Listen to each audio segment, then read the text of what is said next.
with you, Jake, if I may. We're really at a very critical moment, it seems to me, for the world order, in a sense, in that what happened in the Oval Office on Friday sent shockwaves around the world about whether America was going to continue being with Europe when it came to issues like the invasion of a sovereign democratic European country by a Russian dictator. How concerned are you that we might see a genuine fracturing here? Last Friday was shocking, but unfortunately, I'm not surprised. Donald Trump and J.D. Vance just trashed the 80-year transatlantic partnership that has kept all of us safe in the Western world.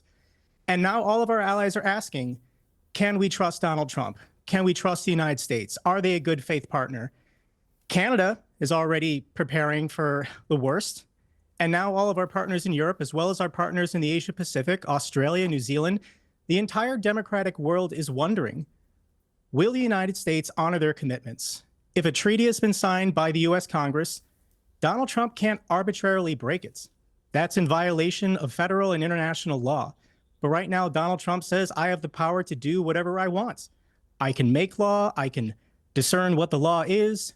Nobody can stop me. Nobody can check me. And we've entered a new age. I don't think anyone alive today really remembers what it was like back in the age of empires, prior to World War I, prior to World War II. And that's what Donald Trump and the Putinists in our own government want to do. The United States wants to ally. Our government wants to ally with Russia against our smaller, weaker, democratic, traditional allies. These alliances were built on shared values, respecting democracy, international law, human rights, three things that Donald Trump doesn't care about, three things that Vladimir Putin doesn't care about.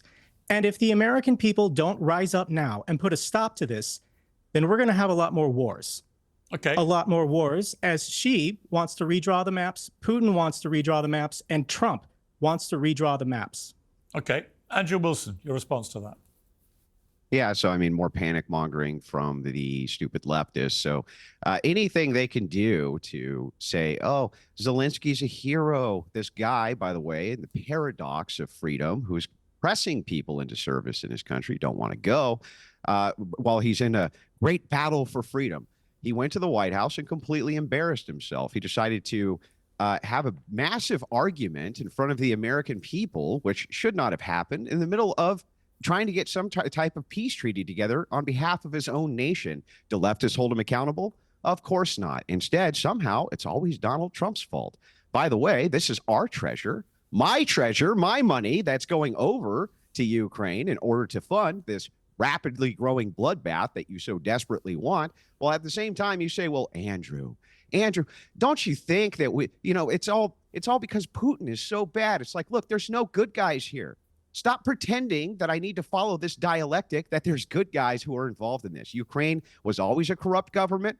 The Russian government's a corrupt oligarchical government, and they're at war with each other. And I don't want my treasure to go over there, and I don't want my kids to go over there and fight a war. I'm sorry, but I think that we will refrain from entering into another European theater. As you bring up, people don't really understand what it was like, in these pre-imperial dynasties. Yeah, the thing is like, we do have grandparents or great-grandparents left alive who were part of these European theaters, and they were bloodbaths, absolute bloodbaths. And what we need right now is a peace treaty, not any more of your, cocksure posturing about, the good guy Zelensky and the bad guy Putin. It's a false dialectic, and I'm sick of it. Dave Smith, it's very interesting to me to see the difference between the way a lot of people in America are viewing all this, particularly the Oval Office showdown, and the way countries like the UK here or other European countries are viewing it. But ultimately, everybody would like to see peace. Do you think we're more or less near to a peace settlement than we were before Friday? Oh, I think we're closer to one, and I think that's great. And Andrew is spot on. And look, I mean, I know I've said this before on your show, Piers, here, but when you hear this fear mongering about the Putinists in our government, I mean, look, at least during Joseph McCarthy in the Senate and the House on Un-American Activities, during what is known now as McCarthyism, at least back then there were some actual communists The idea that there are Putinists within our government is just ridiculous. And, you know, I love how everybody freaks out when Donald Trump is doing what is the scariest thing in DC, talking about potentially ending a war. And then we hear these lectures about like the power of the president. Meanwhile, you know, Barack Obama, not that long ago, forget, obviously, the Constitution is very clear that Congress has to declare a war. We haven't declared a war since World War II, but at least George W. Bush got like some authorizations from the Congress. Barack Obama went to war in Libya, in Syria, in Yemen, not even anything from Congress. And we don't hear a freak out about like the power of the president until one is actually discussing the possibility of ending a war. And look, I mean, what Zelensky did in the Oval Office has got to be the greatest strategic blunder that I've ever seen in my life. For him to think that when he is in a desperate situation, completely reliant on Donald Trump, he thought the way to accomplish this was to go in there and try to out-alpha Donald Trump in a language he barely speaks. I mean, he did the biggest disservice to his own country and this entire effort. But you know what?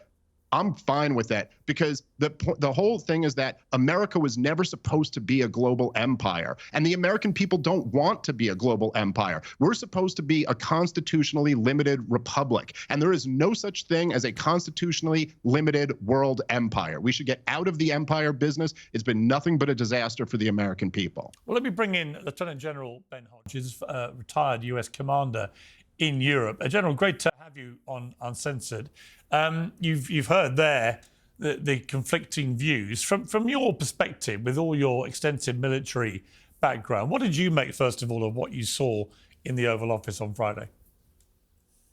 Well, thanks for the privilege. And extensive military service is another way of saying I'm really old. So thanks for the euphemism. My apologies for the ageist way I framed that. Look, I have to say, Friday was one of the hardest days for me I've had in a long time. It was very difficult to watch how President Zelensky was treated in there. And look, you could criticize his, as Dave just did, you know, the fact that he pushed back there in the Oval Office. But you know what? I mean, he's leading a country that's fighting for its survival, and he was being bombarded with absolute false information. And it also revealed to me, or made it clear to me, that the people around the president do not understand the nature of war or why people fight. This notion that, look, you got to stop, you don't have the cards. George Washington sure didn't have the cards. The Taliban didn't have the cards. The Vietnamese did not have the cards, but yet all of them defeated much larger, technically superior forces. And so I think that what's missing from this is a clarity of what is our strategic objective. What are we trying to accomplish? What do we want in Europe? Why does Ukraine matter? It's not charity, obviously. It's because the Chinese are watching to see, are we serious when we talk about respect for sovereignty, respect for international law, respect for freedom of navigation. And if the Chinese see that we're not even willing to do this in Europe, then I don't think they'll be very impressed with what we say and do in the Indo-Pacific. And of course, our economy is tied to Europe. The biggest trading bloc in the world, or the trading relationship, is between Europe and the United States. And so if Ukraine fails, you're going to see about another 10 million Ukrainian refugees heading into Poland and Germany and Western Europe. That affects us. So the Biden administration failed to do it. The Trump administration has not yet done it, to say our strategic objective. Before I go to Andrew to respond to that, General, just from a pure military perspective, is there any way Ukraine can either win this war with enough support or chuck Russia out of the 20% of Ukraine it's currently occupying? Are either of those two things remotely achievable? Absolutely. Look, this war has been going on 11 years. 11 years, and Russia still, with every advantage, only controls 20% of Ukraine. They have gone a total of 60 kilometers in the last year from Avdiivka to the outskirts of Prokhorovsk. That's it. despite enormous advantages and huge casualties. The great Russian Black Sea Fleet, nobody even talks about them anymore. The Russian Air Force failed its two main tasks, achieve air superiority and interdict the lines of communication from Poland and Ukraine. They're not able to do it. So it's clear that the Russians do not have the ability to break through or overrun the Ukrainian defenders the way their grandfathers did in the Second World War. That just doesn't exist. So, and this is without the United States actually committing, or European countries actually committing to helping Ukraine win. You know, the Biden administration never could say, we want Ukraine to win. And so you ended up with this sort of a drip, drip, drip support. And of course, I think if the Europeans are finally waking up, that they realize that they are going to pay an enormous price if Ukraine fails. And so about 50% of the ammunition that's produced in Europe today goes to customers in the Middle East and in Africa. So it's not like they don't have industrial capacity. They have not yet shown the political will or the strategic backbone to do what needs to be done. Okay, and Andrew Wilson, some people on the conservative right in America want to see Zelensky resign and have somebody else to deal with here. What do you feel about that? Well, I mean, he suspended all elections in his nation and probably shouldn't be the sitting president. Hang on. On that point, though, just to be clear, the country remains under martial law. So it was supposed to have an election, I think, last April, May. If this happened here in the United States, these guys would be screaming bloody murder, that Trump was a dictator, that he was a neo-Nazi, that he was a fascist authoritarian. If this happened under martial law in the United States, these guys would be screaming for blood right now. For some reason, though, when it's Zelensky, it's fine because it's under martial law. That makes it all better. They can press people into service. That's okay. They don't mind that. But how could they? Okay, but how could they? But Andrew, how could they realistically have a free and fair election, given that 6.5 million Ukrainians have left the country as refugees? Perhaps they could. Hang on. Let me finish. 3.5 million more are living under Russian occupation, so clearly can't vote freely or fairly in the way they may wish to. Plus, they're still at war, so there's a front line which has thousands and thousands more Ukrainians battling it out every day who wouldn't be able to vote either. How does this election even happen? Never mind the fact that under their constitution, which got parliamentary massive support, dictates they can't have an election while they're under martial law anyway. But how do you have a free, fair election, given those set of circumstances? Yeah, perhaps you couldn't, though there are war-torn regions before which have had elections. But let's just grant for a second that you couldn't. So what? These guys would still be screaming bloody murder if the shoe was on the other foot here in the United States, and it was impossible for us to do a free and fair election. Nobody did when the UK. They would still be screaming about it. But nobody did when the UK didn't have an election for 10 years before and during World War II. Everybody understood. There was no criticism of that. There was a realization. A different era with people who weren't lunatics, and now the left is a bunch of lunatics, and they apply a double standard, and they have what is called the paradox of freedom. And right now, they don't care that people are being pressed into the front lines. He brings up Washington, who was using a volunteer militia. Nobody was getting pressed into service in order to fight off the British. These people are lunatics, and they're bloodthirsty monsters, ultimately. Anytime we try to move towards peace, as Dave Smith rightly points out, these people want to do everything possible to not do that because, Putin might get a W. It's like, look, ultimately, I'm going to say this again, reiterate it again. Neither one of these are the good guys. Ukraine has a corrupt government, has a history of corruption. The Putin and Russia, history of corruption, very, very bad countries doing very bad things to each other. The Europeans didn't, if they cared so much, how come they only recently started to actually fund this? When Trump got into office, I agree with you. There was only 4 of them, 4 countries, including ours, that even had 3% of its GDP going to this conflict until Trump demanded it. So it's like, no, I don't buy this narrative that, we've always cared about our tree. You cared when our treasure's going over there and funding the entire thing, right? Suddenly there's a blank check. I'm sure that the corrupt Ukrainian government loves having our blank checks go over there where they pocket half of it and only half of it goes to the war effort. I don't trust any of these people. All right, Jake, I mean, there's no doubt, and I said this from the moment Donald Trump first started talking about NATO being potentially obsolete if the member countries didn't pay their basic financial dues, which they weren't doing in the main. There's no doubt, given how many more are now paying their dues or more, that memo got loudly received. But Europe is still, most countries, including this country, UK, have not been stepping up properly on their own defences. And there comes a point, does there not, where I completely understand why a lot of Americans are simply done with being the global police officer. Why should they be? If the Europeans aren't prepared to take their own defences seriously enough, why should America constantly feel obliged to come in and spend American taxpayer money on bailing them out? The honest answer is because America has been writing the security policy for these countries since World War II. If America makes all the decisions, America calls the shots in this alliance, what incentive is there for our allies to spend increased amounts? Should they have been meeting that 2% NATO guideline? Of course they should, but they were lulled into a false sense of security, both from the United States and from the Russians. This entire plan of making Europe dependent on Russian energy exports, nations that trade together don't go to war with each other, we now know that's a lie. This was a post-communist collapse experiment. What if we economically intertwined ourselves with the Chinese, with the Russians? We make this globalization effort in order to connect them.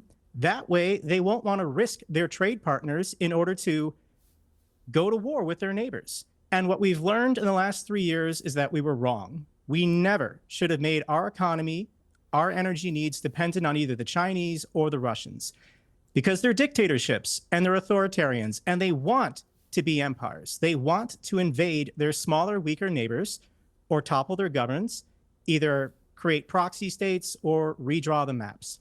So now nobody can deny the reality. Nobody can deny the truth. Every democracy in the world has to reevaluate their trade partnerships and their food and energy supplies, because you cannot be reliant on dictators. You cannot be reliant on either China or Russia, because they will use those trade relations as leverage to get what they want on the battlefield, to get concessions from democratic nations that do try to negotiate in good faith. When the Russians and the Chinese will never negotiate in good faith. They will always make maximum demands. They will always lie. They will always cheat. They will always steal. You can't trust them. You shouldn't be working with them. And right now, Donald Trump is trying to negotiate an aluminum deal with the Russians. Donald Trump is trying to resume direct flights between the United States and Moscow on stolen planes. All of these aircraft that the Russians stole 3 years ago, Donald Trump wants to pretend like it never happened. We're trying to increase diplomatic staff when we know these people are all FSB agents and spies here just to subvert, undermine, and weaken the United States. Donald Trump is opening up the gates and making every American less safe and our country weaker. This has been a disaster the last 3 days, and Donald Trump and J.D. Vance are the ones driving all of this right now. Okay, I mean, Dave Smith, I would not share some of that categorization, because I don't think this is by any means done, this scenario. I think that Trump ultimately is desperate to bring peace. He prefers peace to war. He said he'd do this before he came into office. He wants to get it done, as he does in Gaza as well. He wants to win the Nobel Peace Prize. There are lots of incentives here for Donald Trump to deliver on what he said he would deliver on. So I don't share that slightly apocalyptic view of where we are. But I also think Jake makes some very good points about, you know, when you dance with the devil, you get pricked by the horns. And a lot of people believe that the way Donald Trump interacts with people like Putin and Xi and Kim Jong-un and others is detrimental to America's national interest. What do you feel?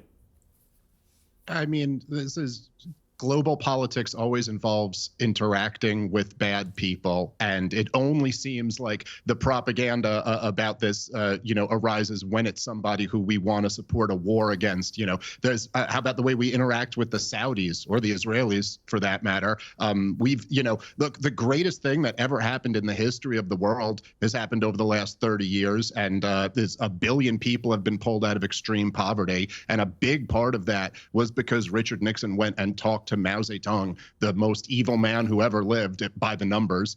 And so, look, I just think there's always this fear mongering that is associated with every single war. And, you mentioned age before. I'm old enough to have lived through a lot of these wars right now. America's been in a constant state of war since at least 9/11. And of course, we know that, with the war in Iraq, it was going to be a mushroom cloud over Kansas, right? Saddam Hussein was going to give the weapons that he didn't have to the terrorists he wasn't friends with. And then they were going to nuke America. And they convinced everyone in America that this was the case. And we hear the same thing now. Although weirdly, there seems to be something so contradictory here between making the argument that Vladimir Putin is so weak that he can't even take over Ukraine, even though he's been at war with them since 2014, or however you want to calculate when the war actually started. And yet also he's some huge threat to reconstitute the Soviet Union. Or we just hear it asserted that China will move on Taiwan if Vladimir Putin gets to keep his percentage of Ukraine, which I'm not even saying is impossible, but it's certainly not an inevitability. By the way, I don't think we could do anything if China wanted to move on Taiwan tomorrow. And right. I think Americans have to get out of this mindset, this empire mindset. Like, just for example, imagine, let's just say there was the political will and there was the desire. Let's say that the U.S. wanted to take Mexico City. We had decided we're going to do that. What could Russia do to stop us? What could China do to stop us? Nothing. The idea is ridiculous. If we decided we wanted to do that, then we do that, period, because we're the bigger, stronger country. And that's not great, but it is the way of the world. Look, the bottom line here is that people, and I will say like me at this point, because I've been talking about this conflict on big platforms for years at this point now, the head of NATO, Stoltenberg, I always get his name wrong, but he himself said that in late 2021, Vladimir Putin drafted a treaty between Russia and NATO, and what he was asking for was a promise that Ukraine will not become a member of NATO. And he said for that he would not invade. And the people like you just interviewed, the great Jeffrey Sachs before we started this panel, the people like that.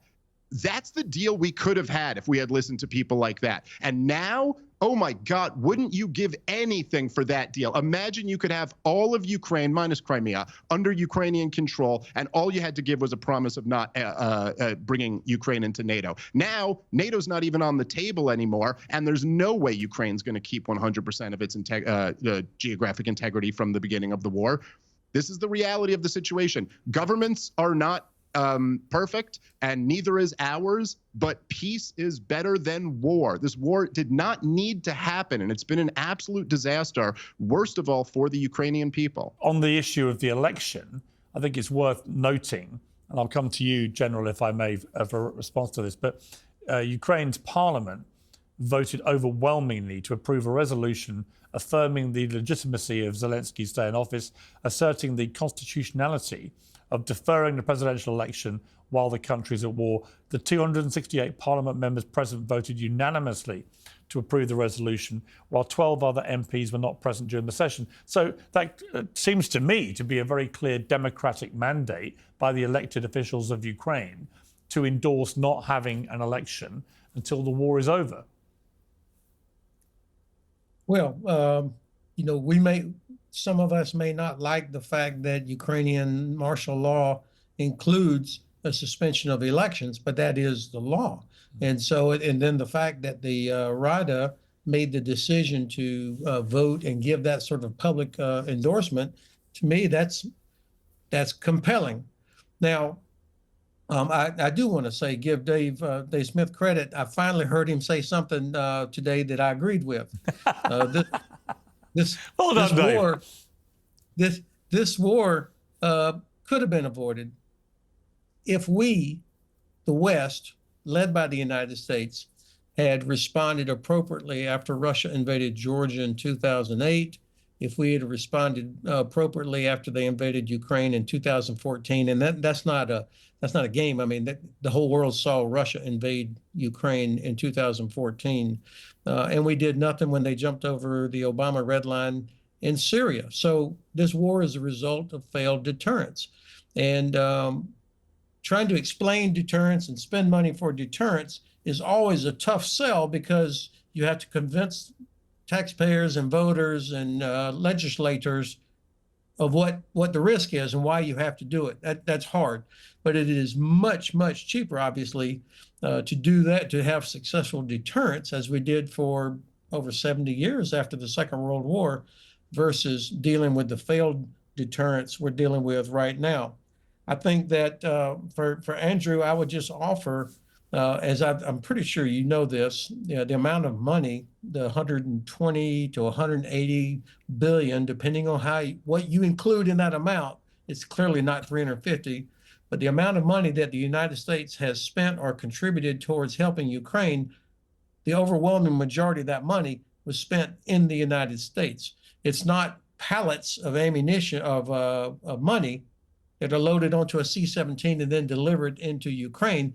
It's money that is spent replacing or buying ammunition, refurbishing old equipment that is then loaned or given to Ukraine. And of course, there are no U.S. troops in Ukraine except for those officers that are assigned to the embassy and the Office of Defense Cooperation, whose task is to make sure accountability of every javelin, every artillery round, every set of binoculars. Oh, you can shake your head if you want to. That's a fact. So why don't you stop pretending that we don't have United States Special Forces on the ground right this second? We don't have CIA agents all over Ukraine right this second. Why don't you just stop pretending? Because it's nonsense. And we all know it's nonsense. This is the way, hang on. This is the way it's been going for a long time. And when you talk about, well, Andrew, what we're actually doing is we're spending a whole bunch of money on refurbishing equipment here instead of buying new equipment to send over there. So what? So why you're still spending tons of my money on something I don't care about to send over to a nation, which is corrupt as hell. So can we just stop BSing each other for a second? Yes, the United States has boots on the ground there. Yes, we have special forces units there. We have CIA agents there, and we would be fools to pretend we don't. It's an interesting argumentative style that you had, and I always, when people start calling me names or whatever, then I really, the credibility. I didn't call you any names, sir. I didn't call you any names. Whatever. Okay. What was the name that I called you? I think the key is this idea of trying to Perhaps end you're just the offended war. by tone. You just don't like tone. Maybe a little tone policing getting worked in there. Maybe that Southern drawl where you try to make yourself sound likable because you have it doesn't work so well on me because you can't gaslight me with this stuff. It's nonsense. Yes, there's boots on the ground there. Yes, there've been boots on the ground there probably since the beginning. Yes, we're spending $100 billion plus on equipment that we then either send over there. And by the way, there's hidden money going over there too. This is such nonsense. Just stop gaslighting the American people. Stop it. We're not stupid. We've seen this on repeat so many times now. So many times. General, So- respond? The idea of ending the war, of course, is exactly what we would like to do, but it needs to be an end that is sustainable.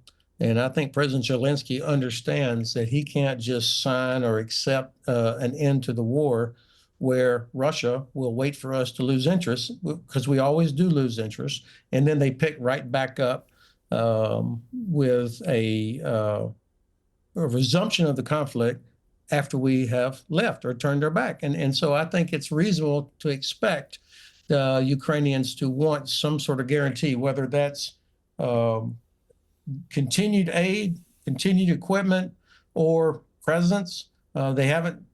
I don't know exactly what that looks like. Obviously, I would prefer to see Ukraine in NATO. We get better the day they join NATO. It's not going to happen anytime soon, especially if the United States is not willing to do it, and the Biden administration also is not willing to do it. But how do we end it when you're the partner on the other side, negotiating partner on the other side of the table is Vladimir Putin? I mean, there's no reason to have confidence that they will live up to any agreement because there's nothing in their history. And I do appreciate that Andrew likes my North Florida accent. Let me bring in Dave. I want to bring in Dave. We've got. Yeah, I never quite understand this argument that seems to just logically fall apart, that we can't end a war because the war might pick up at some point in the future, and therefore, if we don't have a perfect guarantee that, I mean, even if it, I mean, I don't know. I've heard the entire time through this war, including on your show, Piers, that if Putin was successful in Ukraine, then he was going to move on Poland, right? Like, this is what Joe Biden kept saying. This was the official, like, you know, fear mongering of this war. And so if you're telling me that even NATO membership isn't a guarantee, then yes, we never have a perfect guarantee. By the way, you also don't have a guarantee from any government in the history of the world. That doesn't mean that ending a war isn't still a positive. And I just want to go back to what was, you know, brought up initially. You know, the idea that this was a case of failed deterrence, and that if only we had deterred Vladimir Putin sooner, then we could have avoided this whole thing. I mean, let's just kind of quickly overlook the last 20 years of U.S. foreign policy in Europe. We've expanded NATO all the way to Vladimir Putin's borders. We constantly floated out the idea for years that we would include Ukraine at some point, give them full membership. We said point blank in 2008 at the Bucharest summit that we were bringing Georgia and Ukraine into NATO before Russia ended up going to war with Georgia there. And then we I mean, look, Piers, like we've done this before on the show too, right? But just imagine, if you can, have a little bit of strategic empathy and put yourself in the Russian shoes. If Russia, let's say the Soviet Union had never collapsed, and the Soviet Union had poured $100 million into a Mexican street protest that overthrew a democratically elected government, and they had been saying for years they were going to bring Mexico into their military alliance, and then when the new government came up, they recognized them immediately and started arming them, as Donald Trump foolishly bragged about the other day with Zelensky in the Oval Office. Piers, do you think Americans would feel that was deterrence, or do you think we might view that as a provocation? I mean, like, it's just, Stop by using the way, logic, when Dave. Donald Stop Trump... using logic, Dave. Well, look, when let me Donald ask, Trump rather than me try and very quickly, answer a very logical question, let me get Jake to respond to that. So the first thing that he said, what is the concern if Russia takes Ukraine? If Russia can't even go 60 kilometers deep and take the city of Pokrovsk, what is the threat to NATO? And it's, yes, absorbing a country of 40 million people, absorbing a country that has $10 trillion of natural resources under the ground. It's the strategic location on the Black Sea. If Russia absorbs Ukraine, they will Russify the people. They will annihilate the Ukrainian identity, turn them into Russians, and then start press ganging them into the military and send them into meat wave attacks against the Baltics, against Poland and the Suwalki Gap. We're trying to prevent Russia from getting stronger. And I don't care about what Russia thinks or feels. Russia is not a great power. Russia has an economy the same size roughly as Spain. Do you think Spain is a great power that the United States should respect? Exactly, dude. Listen, we are in the business of trying to be a world empire, and we're going broke. We're $36 trillion in debt because we can't afford to do it. We've blown $8 trillion in the last 20 years on foreign wars. Then why is Donald Trump talking about invading Greenland? Why is Donald Trump talking about invading Panama? Why is Donald Trump talking about annexing Canada? Why is he talking about ethnic cleansing in the Gaza Strip? That is empire. See, you lost MAGA herring. is the one pushing for America to be a global empire. That's a total red herring. Total red herring. Total red herring. And by the way, I don't support. Go Is the guy who smokes argument. and spends all day arguing with strippers and OnlyFans girls going to speak up? I don't know. They who make this better guy arguments is. than you do, General bro. Ben Hodges, It's not my fault thank that you so have a much low for your IQ, service to lower this IQ country. than a stripper You're and an a hero. OnlyFans You're girl. an expert. These other guys, I can't take them serious. Okay, well, I mean, listen, you just couldn't respond to my point You need to have the right pedigree in order to make an argument, bro. Say that you can't take me seriously, but you just completely didn't. You had no response to the argument. Listen, the current estimate I've seen is that Russia's GDP is about $2 trillion a year. Try to keep perspective on this. That is less than a third. Is Spain a great power that we should respect? Is Italy a great power that we should respect? Well, aren't we all missing? Okay, let me bring the elephant in the room into the debate. Nobody's mentioning the nuclear arsenal that Russia has. That's what makes it different to any of these other countries. Russia, on its own, has more nukes than any other country, including the United States. That is a fact. There are, I think, 9 countries in the world that have nukes. The UK has some. France has some. There are American nukes at a number of other European countries. But let's be clear, when it comes to deterrent, there's probably only one deterrent that Putin really cares about, and that is a nation that is nuclear armed. And when I interviewed, and I'll bring the general in here for this, when I interviewed President Zelensky 2 weeks ago, he did say as part of the security that he wanted, maybe we could have our nuclear weapons back. Because, of course, when Ukraine became an independent country, they had a lot of Russian nuclear missiles on their territory, a lot. And they agreed to give them all back to Russia, but only because Russia, America, and the UK gave undertakings that they would be guaranteed defense. And that hasn't materialized. And so you could argue, if you go right back to the start of all this, from when Ukraine went out on its own, had they been allowed to keep some of those nuclear missiles that were Russian-owned but were on Ukraine territory, had they been able to keep them and remain a nuclear power, that might have been the only thing that would have deterred Vladimir Putin. Now, what would you say to that? Well, of course, you have to take Russia's nuclear capabilities seriously. They have a lot of them. They don't care how many innocent people might be killed. But I think that it was a mistake of the Biden administration to assume that if Ukraine was successful or we did too much, that Russia might retaliate with a nuclear weapon of some sort. And I think there was never a chance they were going to do that, because there was no benefit to the Russians to use. But would Russia have invaded Ukraine if Ukraine had retained some of the nuclear weapons they had to give up back in the mid-90s? Well, that's a fair question to ask, but I don't know. I mean, having a nuclear force is incredibly expensive. Almost half of UK's defense budget is tied up just in their nuclear force. So could Ukraine have managed to continue a nuclear deterrent that was modernized, ready, prepared, when in fact, it's not just about having those big silver bullets. It's also the whole system to be able to deliver it. And I'm not sure that that's I can't answer that with any sort of assurance. But nuclear deterrence, this has always been one of the most important contributions of the United States to NATO, was the nuclear capability that we brought, as well as what UK and France possess as well. So we do live in a nuclear world.